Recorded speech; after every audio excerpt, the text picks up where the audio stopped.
السلام عليكم ورحمة الله وبركاته. إن الحمد لله نحمده ونستعينه ونستغفره ونعوذ بالله من شرور أنفسنا وسيئات أعمالنا. من يهده الله فلا مضل له ومن يضلل فلا هادي له. وأشهد أن لا إله إلا الله وحده لا شريك له وأشهد أن محمدا عبده ورسوله الذي لا نبي بعده. اللهم صل وسلم على نبينا محمد وعلى آله وأصحابه والتابعين والتابع التابعين ومن تبعهم بإحسان إلى يوم الدين. قال الله جل وعلا في كتابه الكريم: يا أيها الذين آمنوا اتقوا الله حق تقاته ولا تموتن إلا وأنتم مسلمون. وقال رسول الله صلى الله عليه وسلم: فإن أصدق الحديث كتاب الله وخير الهدي هدي محمد صلى الله عليه وسلم وشر الأمور محدثاتها وكل محدثة بدعة وكل بدعة ضلالة وكل ضلالة في النار. Kaum muslimin dan kaum muslimat, pemirsa Rasyad TV yang dimuliakan Allah Subhanahu wa taala. Alhamdulillahi rabbil alamin. Kita ucapkan puji-pujian untuk Allah Rabbul Alamin yang telah menciptakan kita dengan sebaik-baik kejadian dan kemudian memenuhi segala hajat dan kebutuhan hidup kita untuk keselamatan hidup kita di dunia, di mana Allah Subhanahu wa taala memberikan kepada kita berbagai kenikmatan dan juga Allah memelihara kita dengan agama, dengan syariat yang merupakan nikmat terbesar agar kita bisa meraih keselamatan dari dunia sampai ke akhirat. Dan nikmat agama ini dikhususkan oleh Allah Subhanahu wa taala hanya kepada sebahagian daripada para hambanya, daripada manusia. Maka beruntunglah orang-orang yang Allah berikan hidayah Islam kepada mereka, karena tidak ada kebenaran, tidak ada keselamatan kecuali dengan Islam, kecuali dengan syariat Islam yang Allah sudah menegaskan, innad dina indallahil Islam. Sungguhnya agama yang benar di sisi Allah hanyalah Islam. Maka kita syukuri nikmat yang besar ini dengan banyak memuji Allah Rabbul Alamin dan mengagungkannya dan mensyukuri nikmat ini dengan melakukan ketaatan dengan sebaik-baiknya kepada Allah Subhanahu wa taala. Kemudian salawat dan salam kita mohonkan kepada Allah untuk disampaikan kepada Rasulullah sallallahu alaihi wasallam dan keluarga beliau beserta para sahabat dan tabi'in dan tabi'ut tabi'in dan orang-orang yang mengikutinya dengan cara yang baik sampai akhir kelak. Para pemirsa Rasyad TV, a'azzani Allah wa iyyakum jami'a. Kemudian berikutnya, marilah kita sama-sama berusaha untuk meningkatkan ketakwaan kita kepada Allah Subhanahu wa taala,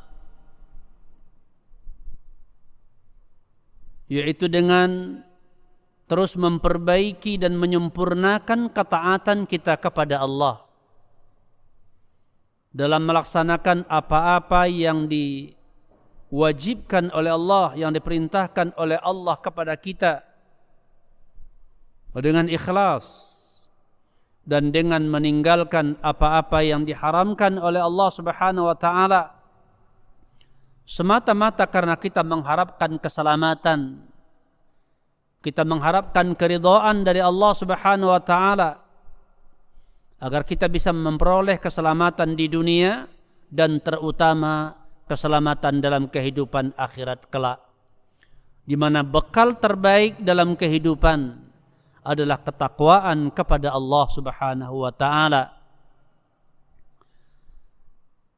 Kaum muslimin, pemirsa Rasyad TV yang dimuliakan Allah, alhamdulillah pada malam ini kita kembali dapat melanjutkan pelajaran kita dengan membaca kitab Al-Qawaid wal Usulul Jami'ah karya Asy-Syaikh Abdurrahman As-Sa'di rahimahullah. Pada pertemuan yang terakhir kita berada pada kaidah yang keempat dan belum kita selesaikan, dan insyaallah pada malam ini kita akan lanjutkan, akan selesaikan kaidah yang keempat ini. Beliau Syekh Abdurrahman As-Sa'di menyebutkan al-qaidatur rabi'ah, kaidah yang keempat, al-wujubu yata'allaqu bil istita'ah fala wajiba ma'al ajzi wala muharrama ma'ad darurah. Bahwasanya kewajiban yang dibebankan oleh Allah Subhanahu wa taala kepada para hambanya itu berkaitan atau tergantung kepada kemampuan. Maka tidak ada yang wajib jika seseorang berada dalam keadaan lemah, tidak memiliki kemampuan untuk menunaikan perkara yang wajib tersebut, dan tidak ada yang diharamkan jika berada dalam keadaan yang darurat. Maka sebagaimana telah kita sebutkan pada pertemuan yang lalu, di sini ada dua kaidah. Yang pertama itu adalah la wajiba ma'al ajzi. Tidak ada yang wajib dalam keadaan seseorang itu lemah. Yaitu bahwasanya tidaklah diwajibkan kepada seseorang untuk melaksanakan, untuk melakukan apa yang diperintahkan kecuali dia mampu melakukan perintah tersebut, dia mampu mengamalkannya. Dalilnya adalah firman Allah Subhanahu wa taala, ya, dalil dari Al-Qur'an yaitu firman Allah Subhanahu wa taala di surah At-Taghabun ayat 16, fattaqullaha mastata'tum.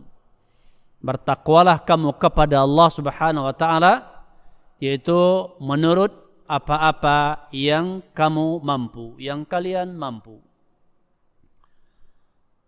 Dan dalil dari sunnah Rasulullah sallallahu alaihi wasallam adalah apa yang diriwayatkan oleh Abu Hurairah radhiyallahu an, yang mana beliau mengatakan telah berkata Rasulullah sallallahu alaihi wasallam, "Wa idza amartukum bi amrin fa'tu minhu mastata'tum." Dan apa-apa yang aku perintahkan kalian dengan suatu perintah, maka laksanakanlah darinya apa-apa yang kalian mampu.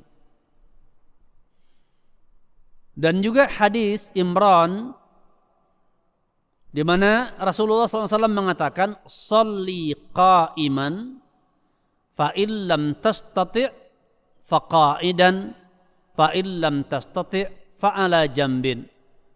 Salatlah dengan berdiri, dan jika kamu tidak mampu maka salatlah dengan duduk, dan jika kamu tidak mampu maka dengan berbaring. Pada asalnya kita diperintahkan oleh Allah Subhanahu wa taala untuk melaksanakan yaitu perintah-perintah itu secara sempurna. Dan apabila tidak mampu melaksanakannya dengan sempurna, maka dilaksanakan sesuai dengan kemampuan. Sesuai dengan kemampuan. Seperti yang disebutkan, salat yang pada dasarnya disyariatkan adalah berdiri, jika tidak mampu maka boleh dilakukan dengan duduk, dan jika tidak mampu boleh dilakukan dengan berbaring. Sedangkan yang kedua, kaidah yang kedua adalah la muharrama ma'ad darurah. Tidak ada yang diharamkan dalam keadaan darurat. Ya, yaitu seorang yang berada dalam kondisi darurat. Maka sesuatu yang hukum asalnya adalah haram, maka dalam kondisi darurat sangat membutuhkan hukumnya berubah menjadi diizinkan. Ya, menjadi diizinkan. Akan tetapi sebagaimana telah kita jelaskan juga pada pertemuan yang lalu, hal ini memiliki beberapa persyaratan. Bahwasanya sesuatu yang asalnya haram kemudian berubah hukumnya menjadi dibolehkan, itu adalah dengan beberapa syarat.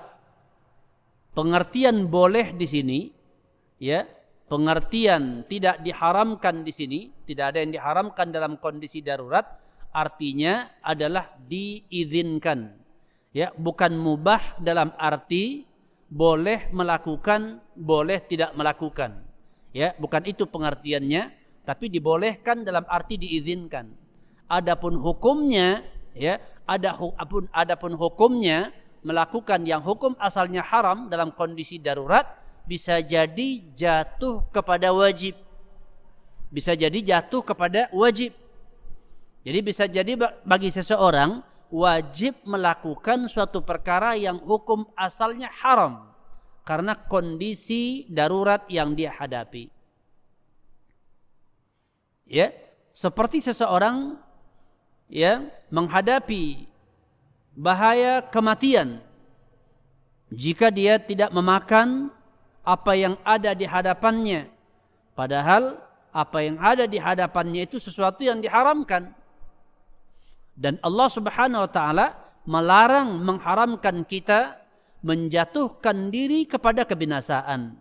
Di antara makna menjatuhkan diri kepada kebinasaan adalah yaitu bisa yang berakibat kepada qatlun nafsi, membunuh diri sendiri. Itu ketika dia tidak mengambil apa-apa yang diizinkan oleh Allah Subhanahu wa taala.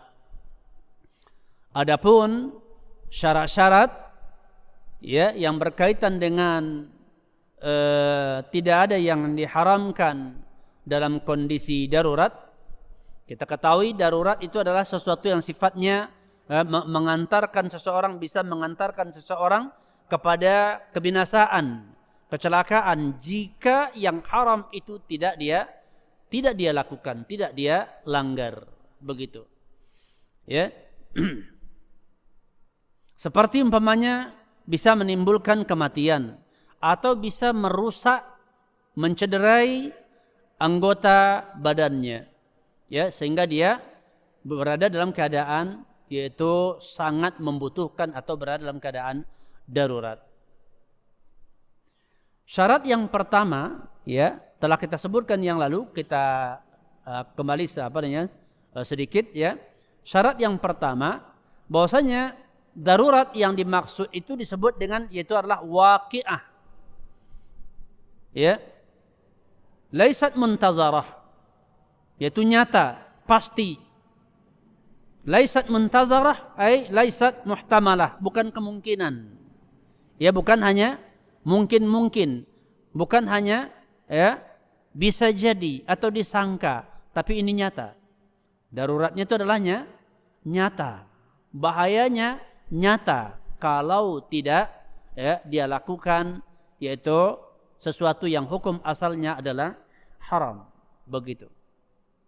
Jadi yang pertama syaratnya adalah bahwasanya daruratnya itu adalah nyata, pasti, ya. Kemudian syarat yang kedua dikatakan tidak ada wasilah lain selain daripada yang haram. Ya, seseorang umpamanya berada dalam keadaan lapar yang bersangatan, yang membahayakan, bahkan mungkin akan bisa menimbulkan ya pingsan atau mungkin kematian ataupun ya lain-lainnya. Kemudian tidak ada yang akan dia makan kecuali yang haram. Pilihan lain tidak ada. Ya. Jadi bukan terkait dengan cocok dengan seleranya atau tidak. Tidak ada pilihan lain untuk mempertahankan kehidupannya. Ya. Hanya ada yang diharamkan, selainnya tidak ada.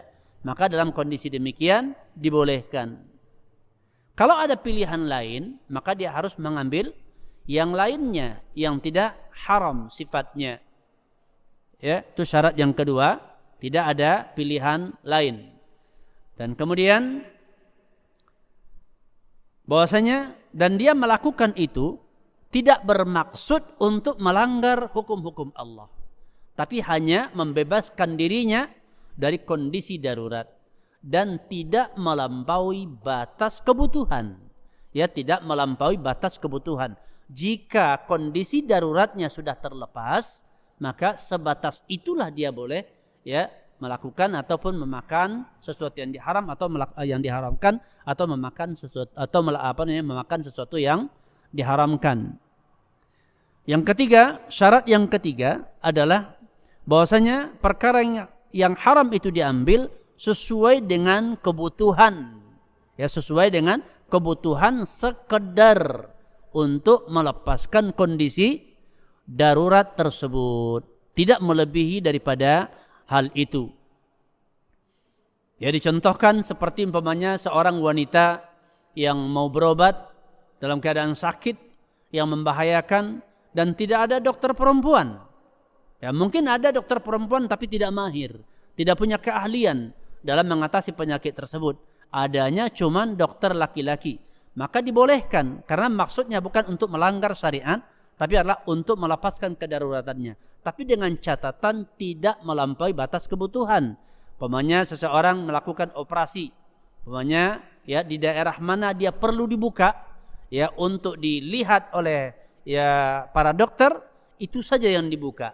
Maka tidak boleh dibuka yang lainnya yang tidak berkaitan dengan kebutuhan untuk ya dibuka tersebut. Ini namanya tidak boleh melampaui batas ya daripada yang dibutuhkan. Jadi bukan bermakna karena seorang wanita boleh membukakan auratnya dalam keadaan darurat di depan laki-laki yang bukan mahram, kemudian dia buka semua, buka mukanya, dibuka kepalanya, dibuka tangannya, betisnya, dan mungkin bagian perutnya. Padahal yang dibutuhkan cuma barangkali operasi di bagian perut. Maka bagian lain tidak boleh diperlihatkan. Ya, ini maksud daripada tidak boleh melampaui batas. Ya, di sini kadang-kadang kita kaum muslimin, ya, kaum muslimat kurang perhatian dan kurang teliti dengan alasan berobat karena dibolehkan dalam kondisi darurat, maka begitu dia sampai di tempat dokter, ya dia sudah terbuka auratnya. Padahal belum dibutuhkan dan yang terbuka pun lebih daripada batas yang dibutuhkan. Dan ini termasuk pelanggaran. Karena tidak darurat untuk membuka yang lainnya. Yang darurat itu adalah membuka untuk mana yang akan harus dikerjakan oleh ya tim kesehatan tersebut. Ini sangat penting kita perhatikan. Syarat yang keempat yang harus diperhatikan adalah yaitu bahwasanya kondisi darurat tersebut memang bisa terangkat dengan perkara yang haram ini.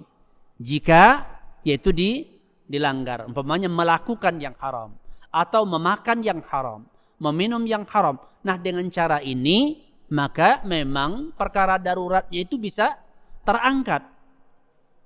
Umpamanya seperti contoh ya Shalih Utsaimin rahimahullah, beliau mencontohkan orang yang dalam keadaan haus yang bersangatan, haus yang luar biasa, maka tidak dibolehkan meminum khamar. Meskipun tidak ada yang lain kecuali yang adanya khamar. Apa sebab? Karena khamar tidak akan menghilangkan haus. Ya, jadi darurat hausnya tidak hilang dengan khamar. Wallahu a'lam bishawab. Itu syarat yang keempat. Syarat yang kelima adalah yaitu bahwasanya perkara yang dilarang itu, yang diharamkan itu, kondisinya ya keadaannya lebih ya ringan dibandingkan dengan yang dilarang itu lebih ringan daripada apa yang akan dilakukan begitu. Jadi maka baru kondisi daruratnya lebih lebih ringan lah yang dilarang itu daripada apa yang kita lakukan. Contoh umpamanya ketika seseorang umpamanya diperintahkan oleh orang lain untuk membunuh seseorang. Dia berikan senjata tajam atau mungkin senjata api, ya, dia perintahkan bunuh si fulan, kalau tidak kamu dibunuh. Ya, dihadapkan senjata kepada dia, ya. Engkau bunuh si fulan, kalau tidak kamu dibunuh. Dalam kondisi seperti ini maka dia tidak boleh melakukan pembunuhan. Kenapa? Karena yang diperintahkan itu bahayanya lebih besar justru dibandingkan dengan ya yang diperintahkan untuk membunuh orang lain, lebih besar bahayanya dibandingkan dia ya tidak melaksanakannya. Kenapa dikatakan lebih besar? Kalau dia laksanakan membunuh orang dia zalim, sedangkan kalau dia bertahan tidak membunuh orang dia mazlum. Dia dizalimi. Nah, kondisi dizalimi itu lebih ringan dibandingkan dengan kondisi menzalimi, maka tidak boleh. Ya, maka tidak dibenarkan begitu, ya. Jadi yang dilakukan ini lebih ringan dia. Ya, gitu dosanya. Yang dilakukan lebih ringan dosanya, ya, baru dibenarkan. Baik. Kemudian berikutnya kita lanjutkan pada malam ini bahwasanya terkait dengan kaidah ini ada beberapa masalah, ya, ada beberapa masalah yang perlu kita ketahui, perkara-perkara penting berkaitan dengan hal ini. Yaitu apabila terjadi pada seseorang, ya, apabila terjadi pada seseorang kelemahan. Idza hasala lil insani ajzun. Kalau terjadi pada seseorang kelemahan, itu untuk melaksanakan perintah. Kan dikatakan fala wajiba ma'al ajzi. Tidak ada yang wajib dalam keadaan lemah, begitu. Nah, jika terjadi kelemahan kepada seseorang, maka di sini ada dua keadaan. Ya, di sini ada dua keadaan. Keadaan yang pertama adalah gugur darinya ya kewajiban yang tidak mampu dia laksanakan, yang dia lemah untuk melaksanakan, tapi diganti dengan kewajiban lainnya. Contoh dalam hal ini, seseorang tidak mampu menggunakan air, tidak bisa menggunakan air. atau tidak menemukan air untuk berwudu, mau sholat, kan? Bahwasanya disyariatkan kalau mau sholat wajib dalam keadaan itu dia berwudu. Nah, berwudu dengan air. Ketika seseorang tidak mendapati air atau terhalang untuk menggunakan air, maka gugurlah darinya kewajiban wudu. Akan tetapi, ya, berganti dengan kewajiban yang lain, yaitu dengan tayammum. Ya, berganti dengan tayammum. Nah, ini bahwasanya ketika seseorang lemah daripada melaksanakan satu kewajiban, maka berpindah kepada kewajiban yang lain atau diganti dengan kewajiban yang lain. Seperti juga kafarah zihar, ya, kafarah zihar. Bahwasanya orang yang terjatuh kepada zihar itu adalah seseorang, ya, yang menyerupakan istrinya dengan, yaitu mahramnya, dengan orang yang haram untuk dia nikahi, seperti dengan ibunya, atau mungkin dengan, ya, bibinya, atau mungkin dengan adiknya, atau mungkin dengan kakaknya. Ini namanya zihar, ya. Yang dia maksud adalah yaitu dia mengharamkan istrinya. Seperti seorang mengatakan anti alayya ka zahri ummi, atau ka ummi, engkau bagiku seperti ibuku. Artinya dia haramkan karena ibunya adalah mahramnya yang tak mungkin dia nikahi. Artinya dia tidak akan dia mengharamkan istrinya buat itu, namanya zihar. Maka kafarahnya, ya, kafarah daripada zihar ini adalah yang pertama membebaskan budak. Pertama dia diperintahkan untuk membebaskan budak.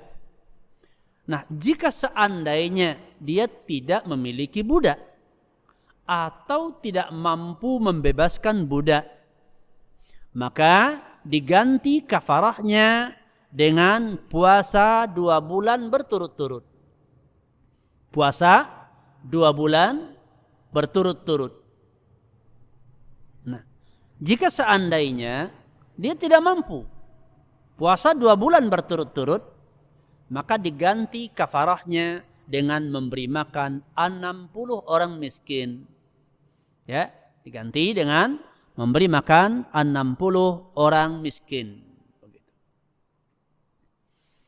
Ya, ini keadaan yang pertama, bahwasanya ketika seseorang tidak bisa melakukan satu kewajiban, ya, gugur darinya kewajiban yang itu dan diganti dengan bentuk yang lain, begitu, ya, diganti ke bentuk yang lain. Adapun keadaan yang kedua, ya, keadaan yang kedua yaitu ketika seseorang tidak mampu melaksanakan sesuatu yang diperintahkan, maka gugur darinya kewajiban itu tanpa ada penggantinya. Ya, tanpa ada penggantinya. Contohnya adalah ketika seseorang tidak mendapati air dan juga tidak mendapati tanah. Tidak mendapati air untuk, ya, berwudu, atau tidak bisa menggunakan air untuk berwudu, dan dia tidak menemukan tanah, tidak mendapatkan sesuatu untuk bisa bertayamum, maka gugur darinya kewajiban taharah sama sekali. Ya, tidak diganti kepada bentuk taharah yang lain lagi, tapi gugur darinya kewajiban taharah, maka dia salat pada waktunya itu sebagaimana adanya, tanpa wudu, tanpa tayamum. Ini adalah jika seseorang lemah dalam melaksanakan sesuatu, ya, yang kemudian yang sifatnya yang tidak diganti dengan itu kewajiban lain atau pelaksanaan yang lain.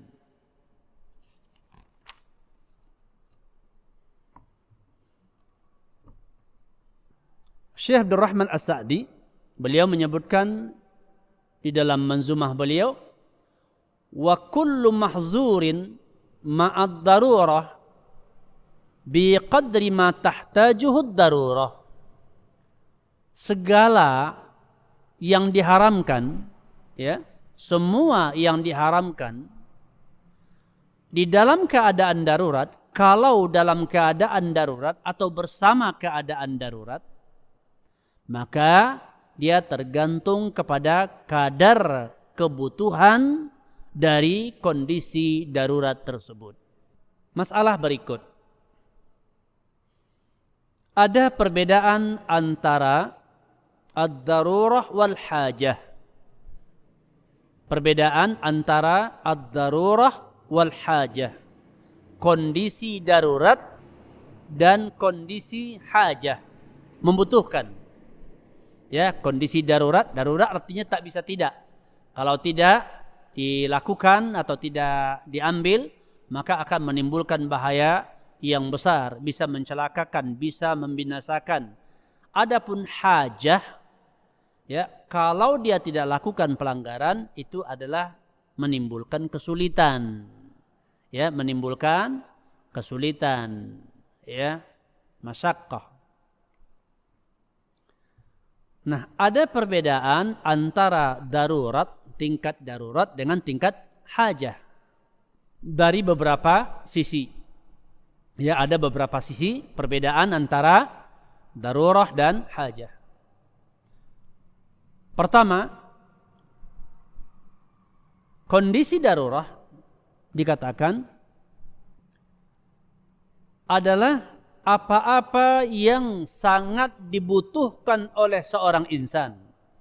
Darurah itu dikatakanlah apa-apa yang sangat dibutuhkan oleh seorang insan untuk, ya,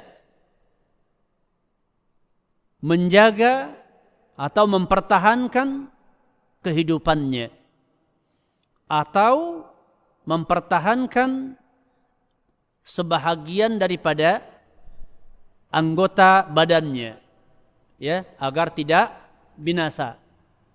Artinya seperti apa-apa yang dibutuhkan oleh seorang insan agar selamat dari kematian umpamanya, atau selamat daripada cacat.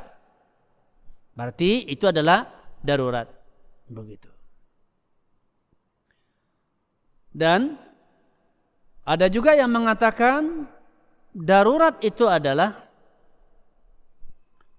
suatu keadaan yang menimpa seseorang yang dikhawatirkan bersamanya, yaitu hilangnya sesuatu daripada kemaslahatan agamanya atau kemaslahatan dunianya, di mana keadaannya itu tidak akan bisa diatasi atau tidak bisa dielakkan, tidak bisa dihindari kerusakan itu kecuali dengan melakukan perkara yang diharamkan atau dengan meninggalkan yang diwajibkan. Ya, itu keadaan darurat. Ya, bahwasanya suatu keadaan yang menimpa seseorang yang dikhawatirkan, dan ini adalah nyata, bahwa itu adalah membahayakan kepadanya, membahayakan kepada agamanya, atau membahayakan kepada dunianya. Sementara tidak ada cara lain, tidak ada jalan lain kecuali dengan melakukan yang haram, atau kecuali dengan meninggalkan yang wajib. Ya, kalau Syekh Sulaiman bin Salimullah Ruhaili, beliau mencontohkan salah satunya adalah Umpamanya peraturan-peraturan yang sering terjadi di berbagai negara terkait dengan halqul lihyah, perkara mencukur jenggot. Ya. Dikatakan mungkin ada di beberapa negara yang tidak membiarkan masyarakatnya memelihara jenggot.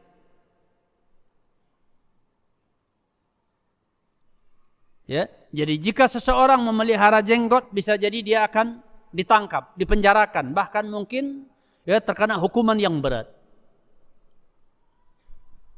Beliau memberikan contoh umpamanya seorang yang sedang berada di negeri Islam, mungkin dia belajar seperti di Saudi begitu.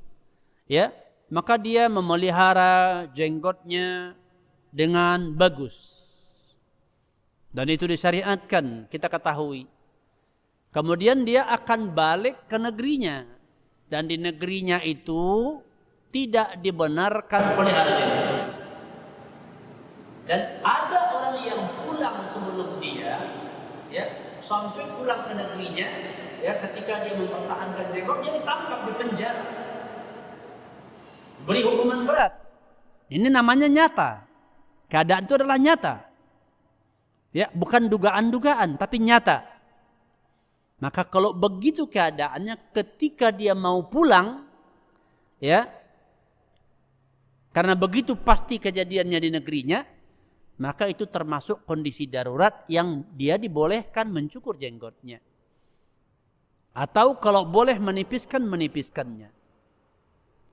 Tapi beda dengan umpamanya seseorang bekerja di sebuah perusahaan, di satu instansi, yang tidak boleh memelihara jenggot. Ya, tidak boleh memelihara jenggot. Apakah boleh dia mencukur jenggot dengan alasan darurat? Tidak. Beliau menjawab tidak. Karena tidak darurat bagi dia bekerja di situ. Ketika dia tinggalkan pekerjaan di situ, ribuan pekerjaan menunggunya di tempat lain. Ketika seseorang meninggalkan sesuatu karena Allah, maka Allah akan membukakan kepadanya pintu yang lain yang lebih baik.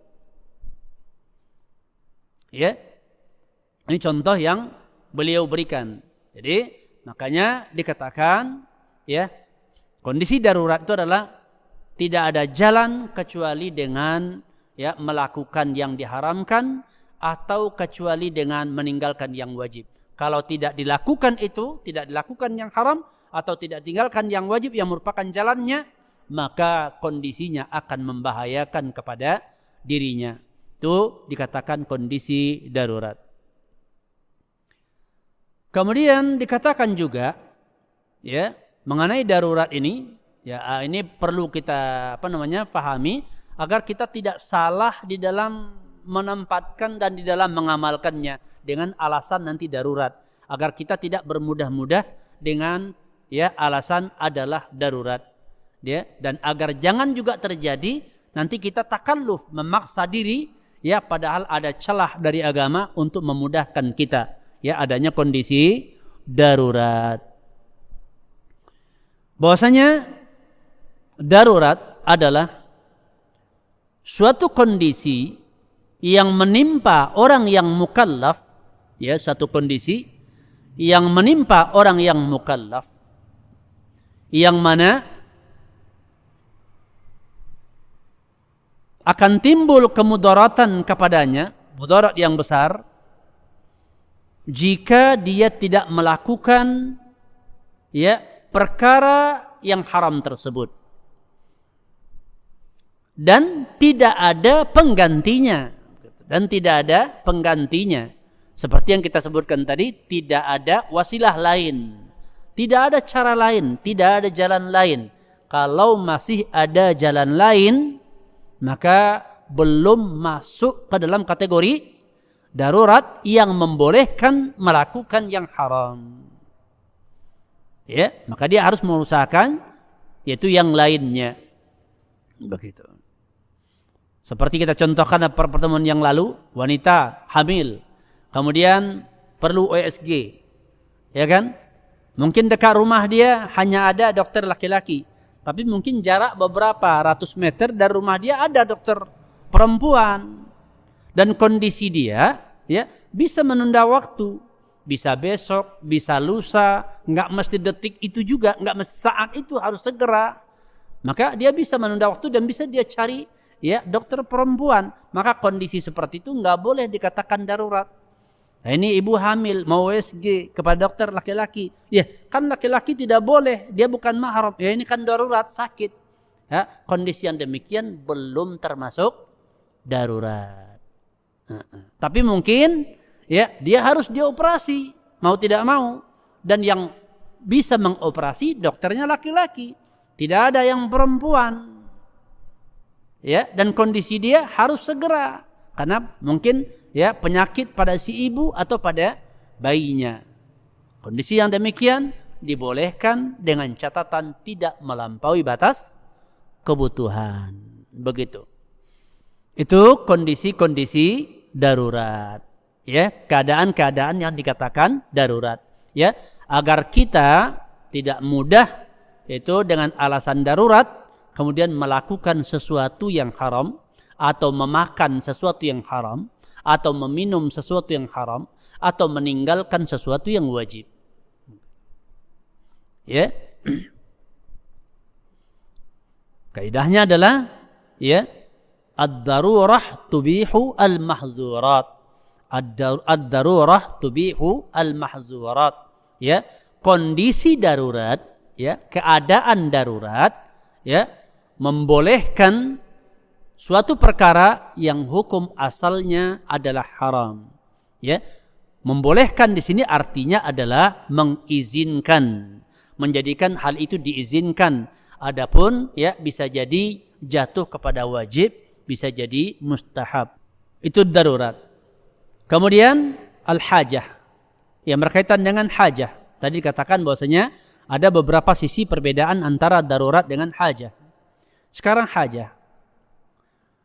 Hajah adalah suatu kondisi, ya, suatu kondisi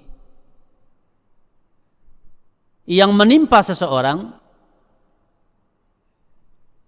yang menimbulkan kesulitan, ya, menimbulkan kesulitan, kesusahan jika dia tidak melakukan sesuatu yang terlarang.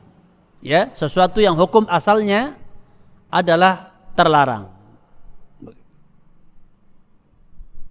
Tapi masyaqqah di sini dikatakan dia tidak sampai kepada tingkat seperti darurah.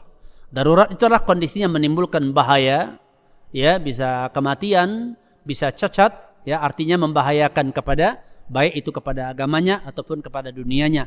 Sedangkan hajah ini kondisinya berkaitan dengan adalah kesulitan, ya, masyaqqah, ya, kesulitan. Dikatakan juga bedanya dengan darurah sepertilah perkara hajah ini sesuatu keadaan yang menimpa orang mukallaf, ya, suatu keadaan yang menimpa orang mukallaf, ya, yaitu timbulnya kesulitan, timbulnya kesusahan jika dia tidak, ya, melanggar sesuatu yang asalnya adalah dia dilarang. Akan tetapi, ya, akan tetapi ada yang lain sebagai penggantinya. Contoh, larangan memakan bawang putih, ya, bawang merah dikarenakan hukumnya adalah dikatakan makruh. Hukumnya makruh, hukum asalnya makruh. Dilarang, tadi tidak sampai kepada tingkat haram. Memakan bawang putih, bawang merah ketika seperti ke masjid. Ya. Nah, dalam keadaan dia butuh, dia sakit nih. Ya, dia sakit. Pakai bawang merah bisa. Pakai bawang putih bisa. Tapi bawang merah makruh. Dilarang begitu. Bawang putih dilarang. Nah, dia sakit, dia mau berobat. Ya. Makan bawang putih, makan bawang merah bisa jadi obat. Tapi yang lain juga ada. Lain juga ada. Tidak mesti bawang putih atau bawang merah. Yang lain juga bisa untuk mengobati penyakit dia tersebut. Nah, apakah boleh di sini dia makan bawang putih atau bawang merah dalam keadaan dia butuh? Ya, dalam keadaan punya hajat untuk berobat, dia mau berobat. Tapi obatnya, ya, dia mau berobat dengan basol, berobat dengan thum, ya. Yang lain juga ada. Dalam kondisi seperti ini dia boleh, karena punya hajat, boleh begitu. Boleh dia memakannya, begitu. Seperti juga, ya, seorang bersafar, ya, bepergian jauh. Rasulullah SAW melarang orang safar sendirian, menganjurkan safar supaya mempunyai teman. Ya, dan safar sendirian itu adalah tidak disukai, makruh. Ya, safar bepergian jauh sendirian itu hukumnya makruh, begitu. Akan tetapi seseorang ini butuh melakukan safar. Dia akan melakukan safar. Ada kebutuhan untuk pergi safar. Dia mau safar ke Jakarta. Ada urusan. Ya, dia punya kebutuhan, punya urusan di sana penting. Ya, mau safar ke Jakarta. Dan kemudian dia safar sendirian. Karena dia butuh safar, dia safar sendirian tanpa bawa teman. Ya. Hukum asalnya makruh, tapi ketika dia punya hajat, hilang hukum makruhnya. Ya, tidak makruh buat dia. Ya, tidak makruh buat dia. Kenapa? Karena kebutuhan dia untuk safar, ada urusannya, begitu. Hukum asalnya jika tidak ada kebutuhan makruh. Ketika dia punya hajat, maka hukum makruhnya jadi berubah. Jadi diizinkan, tidak lagi makruh. Begitu juga seperti makan bawang merah, ya, bawang putih, ya, ketika dia berobat, hukumnya makruh. Ketika dia makan, maka karena dia mau berobat, maka tidak makruh bagi dia, diizinkan. Kalau tanpa hajat, bukan karena untuk berobat, makruh, begitu.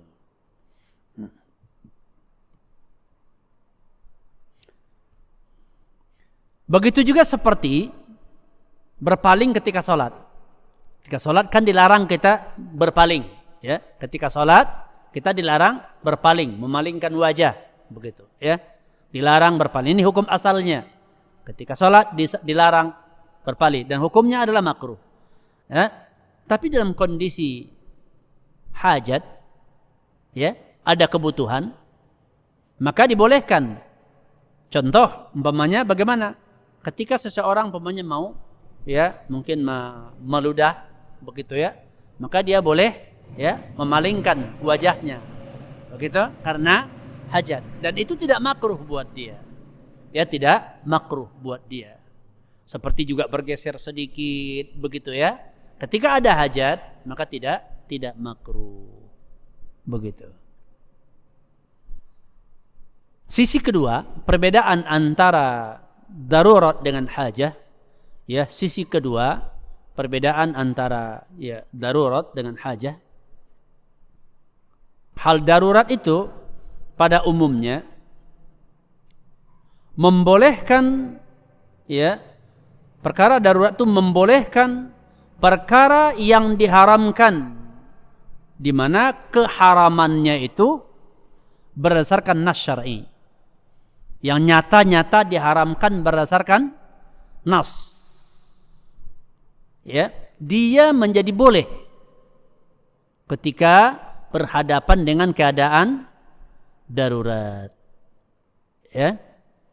Jadi, maka jadilah kebolehan di sini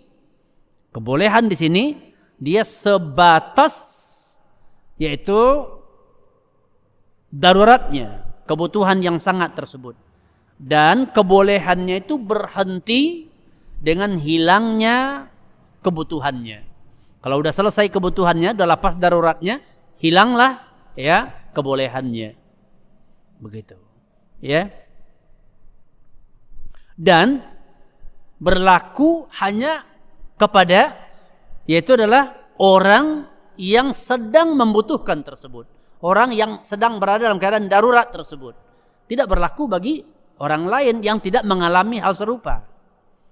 Ya, tidak berlaku bagi orang lain yang tidak mengalami hal serupa. Hanya berlaku bagi orang yang sedang menghadapi keadaan darurat tersebut. Ya.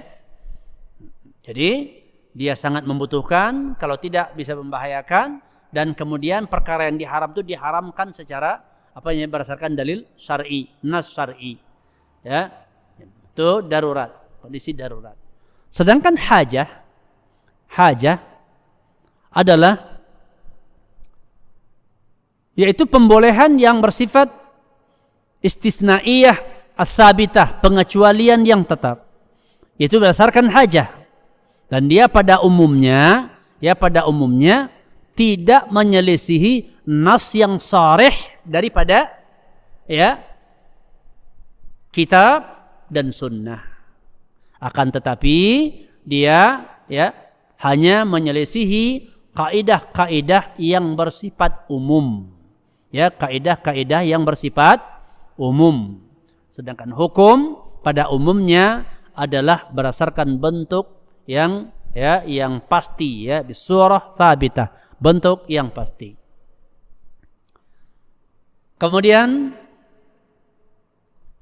berikutnya, sisi yang ketiga, perbedaan darurah dengan hajah adalah ad-darurah tubihul mahzurat.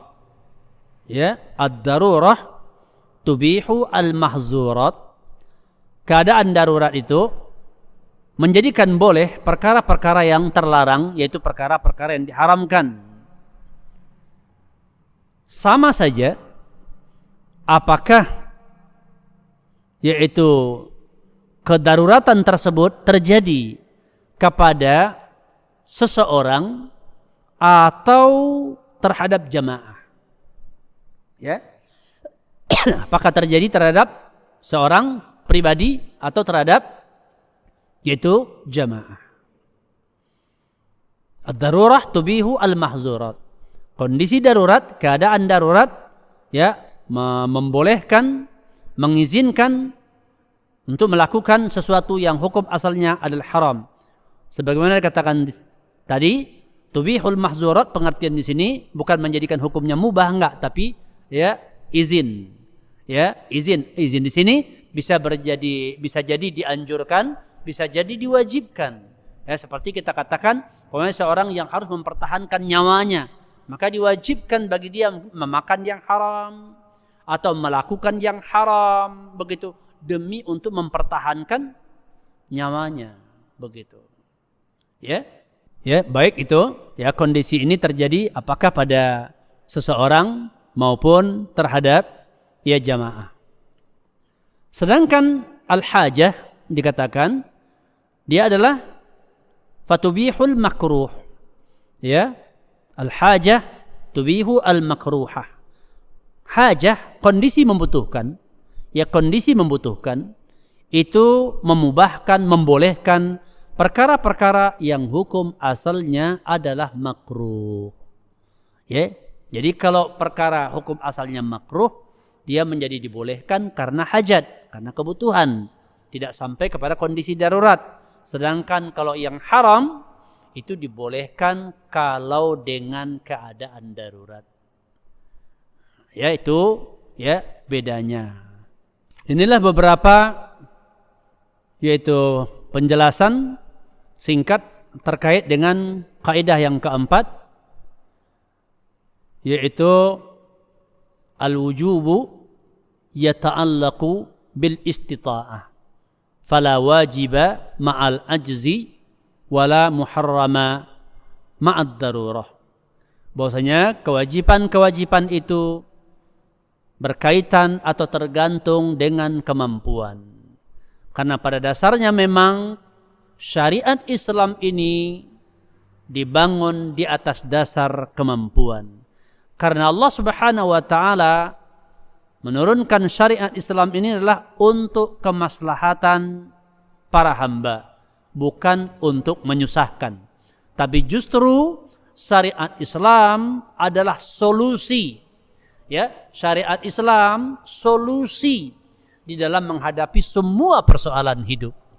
Ini yang harus benar-benar difahami oleh setiap muslim, muslimah, yang harus kita camkan betul bahwa syariat Islam, perintah dan larangan adalah solusi untuk menyelesaikan semua persoalan. Ya, maka tidak ada jalan keluar yang terbaik dalam menyelesaikan permasalahan-permasalahan kita kecuali dengan syariat Islam. Makanya juga Allah Subhanahu wa taala menegaskan, "Wa may yattaqillah yaj'al lahu makhraja." Barang siapa yang bertakwa kepada Allah Subhanahu wa taala, maka Allah akan menjadikan baginya solusi. Karena memang Islam itu adalah solusi. Maka orang-orang yang enggan menyelesaikan urusan-urusannya, menghadapi permasalahan-permasalahannya dengan syariat Islam, maka dia akan mengalami kegagalan. Dia akan mengalami keputusasaan dalam kehidupan dunia ini. Karena dia menghadapi berbagai persoalan bukan dengan cara yang benar. Ya, satu-satunya jalan, cara yang menyelamatkan, yang lurus dan mendatangkan kebahagiaan dan kesuksesan baik untuk kehidupan dunia dan untuk kehidupan akhirat adalah dengan syariat Islam. Makanya ya Allah mengatakan, wa tazawwadu fa inna khaira zadit taqwa, dan berbekallah kamu sekalian, karena hidup ini perlu bekal. Untuk masa datang butuh bekal. Baik masa datang dalam artian kehidupan dunia, masa depan kita, maupun masa datang dalam artian kehidupan di akhirat. Semua itu butuh bekal. Ya, bekal untuk selamat di hari esok. Bekal untuk selamat di masa depan. Bekal agar selamat di masa tua. Bekal agar selamat di alam barzakh. Dan bekal agar selamat di akhirat nanti. Dan tidak ada bekal yang terbaik untuk menghadapi semua ini, untuk mempersiapkan semua ini kecuali takwa. Ya, masa depan, masa berumah tangga, masa tua, masa di alam kubur, masa di hari akhirat nanti, ya, itu butuh bekal takwa agar kita mendapatkan keselamatan, agar kita mendapatkan yaitu kesuksesan, kebahagiaan dan selamat daripada malapetaka. Para pendengar, para pemirsa Rasyad TV yang dimuliakan Allah Subhanahu wa taala, sampai di sinilah yang dapat kita sampaikan. Mudah-mudahan bermanfaat, dan apa-apa yang benar itu datang dari Allah Subhanahu wa taala, dan adapun apa-apa yang salah dan keliru dari sebab kekurangan kita, dan semoga Allah mengampuni kekurangan-kekurangan kita, dan semoga Allah memberikan hidayah kepada kita ke depan, baik hidayah dalam artian ilmu, agar Allah memberikan ilmu kepada kita, ilmu yang bermanfaat, baik hidayah dalam artian taufik, yaitu Allah mudahkan kita untuk menegakkan yang hak, melaksanakan yang disyariatkan, dan meninggalkan yang diharamkan oleh Allah Subhanahu wa taala. Kita akhiri dengan membaca doa kafaratul majlis. Subhanakallahumma wa bihamdika asyhadu an la ilaha illa anta astaghfiruka wa atubu ilaik. Wa sallallahu wasallam ala nabiyyina Muhammadin wa ala alihi wa sahbihi ajmain. Walhamdulillahi rabbil alamin. Assalamualaikum warahmatullahi wabarakatuh.